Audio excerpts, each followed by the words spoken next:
پہلے تو میں نے مسلمانوں کے اخلاق سنے تھے، اب تو میں نے دیکھ بھی لیے، پر یہ بتا جب 12,000 آیا تھا جان کیوں نہیں چھڑائی؟ تو حضرت چارہ کاٹتے کاٹتے رو پڑے، فرمانے لگے تو نہیں نہ جانتا یہ بیٹیاں سانجی ہوتی ہیں،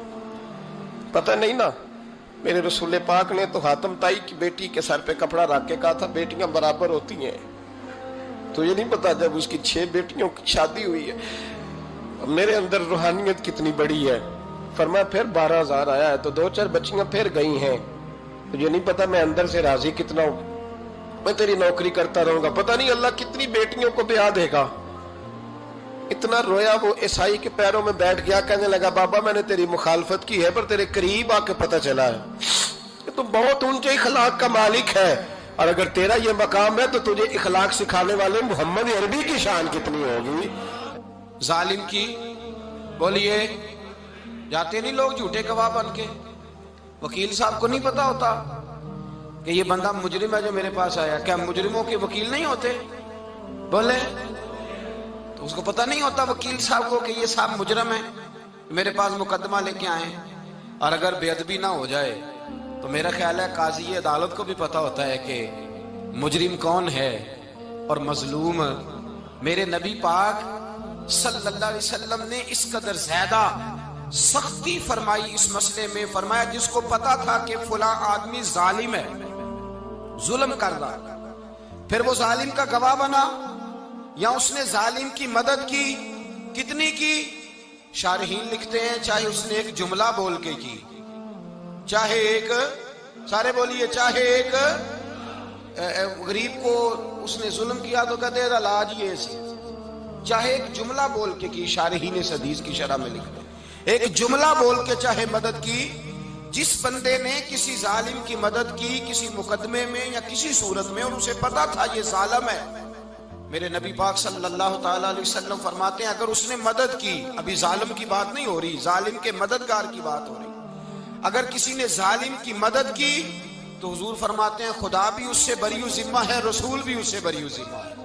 سنبھال کے رکھے اپنی نمازیں، قربانیاں، حج، زکوٰۃ سنبھال کے رکھے۔ اگر ظالموں کا مددگار ہے،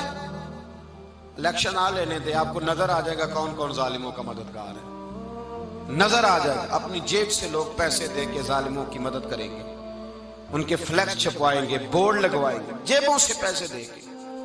ہم نے خود آگ لگائی ہے چمن میں اپنے، بے سبب گردشی ایام کو الزام نہ دو،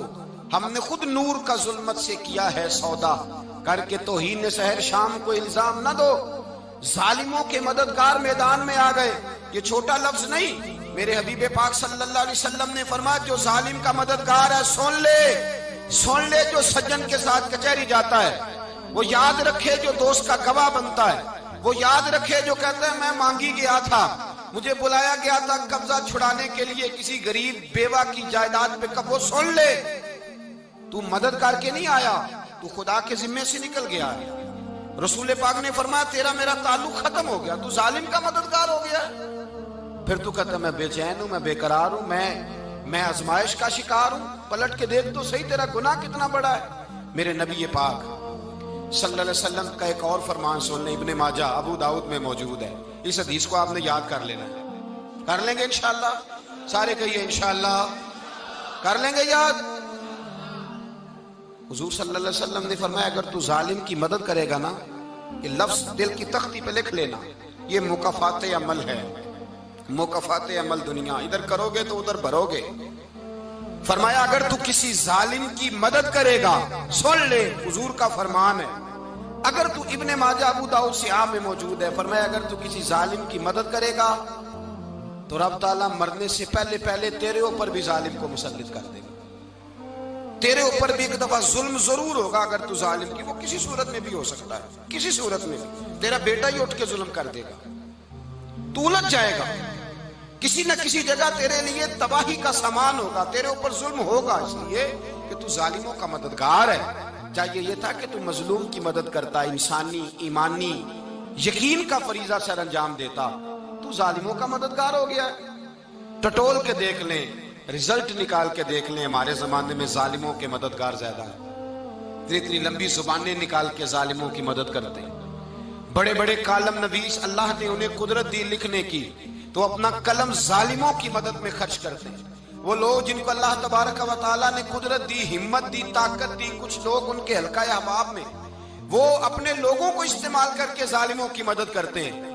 ظالموں کی مدد کرتے ہیں۔ میرے نبی کریم سید عالم نور مجسم صلی اللہ علیہ وسلم نے فرمایا، اگر تو نے ظالم کی مدد کی تو جب تک تو توبہ نہیں کرے گا رب تجھ سے ناراض ہی رہے گا۔ اللہ تجھ سے، او بھائی جس سے رب بھی ناراض ہو گیا، نہ کھانا نہ پینا نہ سونا نہ جاگنا نہ نیند، پھر تیری ہر چیز تیرے لیے آزمائش ہو جائے گی، پھر تیرا سایہ بھی تیرے لیے خوف کا سامان بنے گا، پھر زندگی جیتی جاگتی لاش بن جائے گی، تو اپنے کندھوں پر اپنی میت اٹھائے پھرے گا جب تو ظالم کا مددگار ہوگا۔ اور نبی پاک صلی اللہ علیہ وسلم نے فرمایا ظالموں کا مددگار بھی ظالم ہوتا ہے، ظالموں کا مددگار بھی، سارے بولے ظالموں کا مددگار بھی، نہیں کو نہیں، آپ سارے نہیں بولے، ایک دفعہ بولے ظالموں کا مددگار بھی، پکی بات ہے، ظالموں کا مددگار بھی۔ اللہ اکبر، جس کا یارانہ ہو، جس کا دوستانہ ہو، جو کہے میں نے نا اس کو اوکھے ویلے کے لیے ظالم کو یاد رکھا ہوا ہے۔ کبھی مشکل میں رکھے نہیں ہوئے لوگوں نے ظالم دوست، کہتے میں نے رکھے ہوئے ہیں، بلکہ ہمارے دیہات میں تو کہتے ہیں میں نے بازو بنائے ہوئے ہیں۔ کس کو بازو بنا لیا؟ ظالم بھی کبھی بازو ہوتا ہے، جو ظلم کی تلوار لیے میدان میں کھڑا ہے۔ قارون، حامان، فرعون، نمرود کا حال نہیں لوگوں نے دیکھا؟ اپنے زمانے میں آپ نے کتنے لوگ نہیں دیکھے جن کے سائے سے، آواز سے لوگ کانپتے تھے؟ پھر پولیس کی گاڑیوں میں وہ اس طرح مردہ پڑے کہ دنیا نے تماشا دیکھا ان کا۔ یہ رنگ ہم نے دیکھے نہیں اپنے آنکھوں سے۔ فرمایا ظالم کا مددگار بھی، جو کار میں بٹھا کے لے کے گیا وہ بھی ظالم، جس نے چائے پلائی وہ بھی، جس شخص نے کھانا کھلایا وہ بھی، جو کچہری تک ساتھ گیا وہ بھی، جس نے فلیکس کے نیچے، بڑے شرابی کے نیچے چھوٹی اپنی فوٹو لگائی وہ بھی،